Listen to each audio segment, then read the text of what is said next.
fitsidihana voalohany fitsidiam-paritra nataon'ny ministra ny ponina ny tany amin'ny faritra tsy matsinanana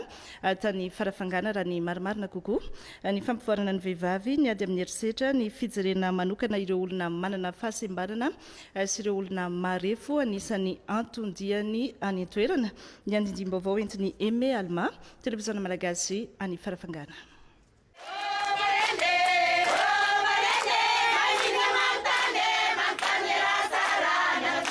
Isan'ireo fikambanana matanjaka atao amin'ny faritra Atsimo Matsinanana ny fikambanan'ireo vehivavy Valomarsa manerana ny distrika 5 sy ireo fofona ny vehivavy avy any ambanivohitra sy ny eto an-toerana ka nandritra ny fandalovan'ny Ramatoa Ministry ny ponina ny fiahiana ara-tsosialy ary ny fampivoarana ny vehivavy Ramatoa Prinsia Soafilira no nitondran'izy ireo ny hetaheta ampandrosoana ny fikambanana sy ny faritra. Izahay vehivavy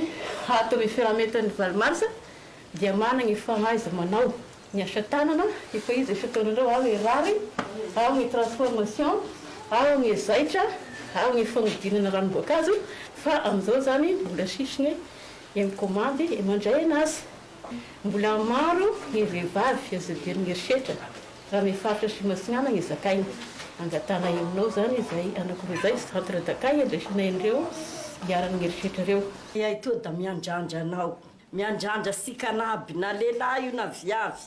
fa isika da iroso satria iay na da teo confinement de efa mandeha reny commune nagnanay magnano an'ity asa fambandrosoana ity.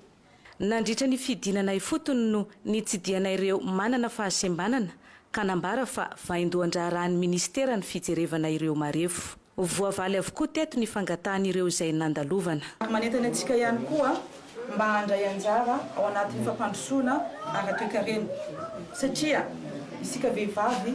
dia tsy natao hitaiza fotsiny na atao ikarakara tokantrano fa mba handray anjara anatin'izay fampandrosoana ara-toekarena izay. Eto dia manome toky sahady ary manentana antsika mba hisy ny fiaraha-miasa ary vonina ihany koa zay amin'izay fiaraha-miasa amintsika tsirairay avy. Hovaliantsika tsirairay avy izay araka ny tokony izy izay hetahetanareo zay hitohy any amin'ny distrika ny Vangaindrano ny fitsidiana.